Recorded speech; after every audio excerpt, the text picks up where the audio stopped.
इस वीडियो में हम बात करने वाले हैं quadrant future tech limited company के आईपीओ के बारे में। तो यह आईपीओ हमारा मंगलवार यानी कि 7 जनवरी से खुलने जा रहा है। कंपनी क्या बिजनेस करती है, उसके फाइनेंशियल्स क्या हैं, कितने करोड़ का कंपनी इशू साइज लेके आई है, हमें इस आईपीओ में अप्लाई करना चाहिए या अवॉइड करना चाहिए, और अप्लाई करें तो लॉन्ग टर्म के लिए करें या शॉर्ट टर्म के लिए, और कितना लिस्टिंग इन यह आईपीओ हमें बना के दे सकता है। ये सारी ही बातें मैं इस वीडियो में कवर करूंगा, तो लास्ट तक वीडियो को जरूर देखिएगा। तो अगर मैं सबसे पहले आईपीओ की बात करूं तो ये आईपीओ हमारा 7 जनवरी से खुलेगा और 9 जनवरी तक खुला रहेगा। तो 75 से 290 रुपये पर शेयर कंपनी ने इसका प्राइस बैंड रखा है। और अगर हम एक लॉट की बात करें तो कंपनी एक लॉट में आपको 50 शेयर ऑफर कर रही है। एक लॉट अप्लाई करने के लिए आपको 14,500 रुपये इसमें पे करने पड़ेंगे। Company total issue size 290 crore का लेके आई है और सारा का सारा फ्रेश इशू के जरिए यहाँ पे अपनी होल्डिंग्स बेचती हुई नजर आ रही है। मतलब जो पैसा यहाँ से रेज किया जा रहा है, सारा का सारा पैसा कंपनी के ऊपर ही यूटिलाइज किया जाएगा। प्री आईपीओ प्रमोटर्स की जो होल्डिंग है वो 93% की चलती हुई नजर आ रही है, जो पोस्ट आईपीओ घट के लगभग 70% की रह जाएगी। मतलब 23% की हिस्सेदारी यहाँ पे बेची जा रही है। अगर हम कंपनी के बिजनेस की बात करें तो यह कंपनी एक रिसर्च ओरिएंटेड कंपनी है और कंपनी अभी फिलहाल कवच प्रोजेक्ट पे काम करती हुई नजर आ रही है। के अंडर में कंपनी अभी new generation train control and signalling system develop करती हुई नजर आ रही है। मेनली कंपनी को जो ये प्रोजेक्ट मिला है वो रेलटेल से मिला है और कंपनी इसके अलावा स्पेशलिटी केबल मैन्युफैक्चरिंग का भी काम करती है, जो कि वेरियस टाइप ऑफ सेक्टर्स में यूज होते हैं, जैसे railway, rolling stock, naval ship, vessel and submarines, electrical vehicles में यूज होते हुए नजर आ रहे हैं। साथ ही कुछ केबल्स कंपनी की जो हैं सोलर एंड विंड इंस्टॉलेशन में भी यूज होती हैं। ये अच्छा कंपनी का बिजनेस चलता हुआ नजर आ रहा है। और अगर हम इसके फाइनेंशियल्स देखेंगे तो कंपनी के जो फाइनेंशियल, अगर हम इस फाइनेंशियल ईयर 25 की बात करें तो काफ़ी खराब नज़र आ रहे हैं। अगर आप देखेंगे कंपनी का जो रिवेन्यू है पिछले 3 साल में वो 104 करोड़ से बढ़ के 152 करोड़ के आसपास रहा, लेकिन इस फाइनेंशियल ईयर 25 के सेकंड क्वार्टर तक 65 करोड़ का ही कंपनी ने रिवेन्यू किया है। आने वाले 2 क्वार्टर्स का अगर इसमें एवरेज लेके चले तो कंपनी अप्रोक्स लगभग 130 करोड़ रुपए का रिवेन्यू कर सकती है। लेकिन यह सिर्फ एक आइडिया है, यह डाटा चेंज भी हो सकता है, कि वो डिपेंड करेगा कंपनी आने वाले क्वार्टर्स में कैसे रिजल्ट पेश करती है।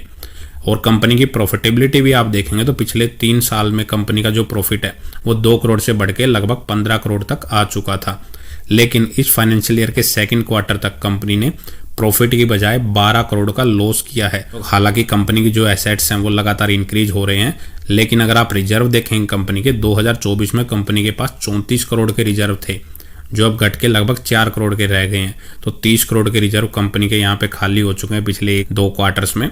और कंपनी के ऊपर लगातार कर्जा बढ़ता ही जा रहा है। लगभग 98 करोड़ का कर्जा कंपनी के ऊपर फिलहाल नजर आ रहा है। कंपनी की वैल्यूएशन को अगर इसके कंपिटिटर्स से कंपेयर करें तो इस कंपनी का जो फिलहाल पी रेशियो है वो नेगेटिव ही चलता हुआ नजर आ रहा है, क्योंकि लास्ट 2 क्वार्टर में कंपनी ने लॉस ही किया है।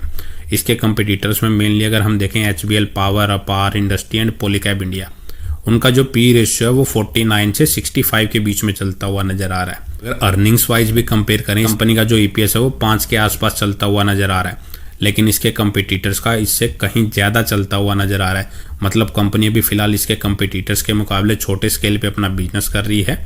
और अगर हम आईपीओ का ऑब्जेक्ट देखें, कंपनी मार्केट से पैसा क्यों रेज कर रही है, तो कंपनी फ्यूचर में अपनी जो फंडिंग की रिक्वायरमेंट पड़ने वाली है, वर्किंग कैपिटल की रिक्वायरमेंट इसको पड़ेगी, वहां पे इस पैसे का यूज करेगी। साथ ही कंपनी अपना कैपेक्स भी करने जा रही है, उसमें कंपनी मेनली जो इसका इलेक्ट्रॉनिक इंटरलॉकिंग सिस्टम है उसको डेवलप करेगी। और कंपनी के ऊपर जो फिलहाल कर्जा नजर आ रहा है उसकी लोन की पेमेंट के लिए इस पैसे का यूज कर सकती है, और जनरल कॉर्पोरेट पर्पज के लिए कंपनी इस पैसे का यूज करती हुई नजर आ रही है।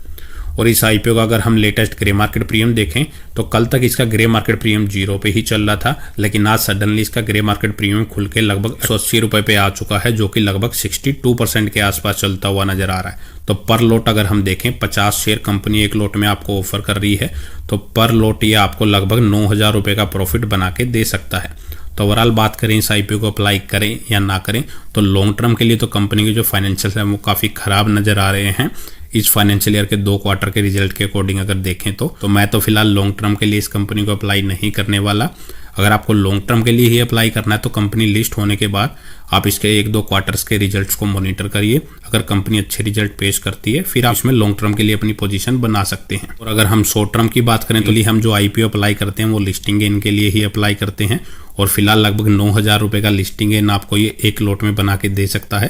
तो आप लिस्टिंग गेन के बारे में इसमें जरूर सोच सकते हैं, लेकिन कोई भी अपना डिसीजन लेने से पहले अपना रिस्क एनालिसिस जरूर कर लें। यहाँ पे जो ग्रे मार्केट प्रीमियम दिखाया जाता है वो सिर्फ एक्सपेक्टेड लिस्टिंग गेन होता है, मतलब कि वो घट भी सकता है या बढ़ भी सकता है। वो डिपेंड करेगा आने वाले टाइम में जब ये आईपीओ हमारा लिस्ट होगा तब तक मार्केट की सिचुएशन क्या रहती है। तो उस रिस्क को ध्यान में रखने के बाद ही अपना कोई इसमें डिसीजन ले। तो इस वीडियो में इतना ही। अगर आपको वीडियो अच्छी लगे तो वीडियो को लाइक करें और चैनल को सब्सक्राइब करना ना भूलें।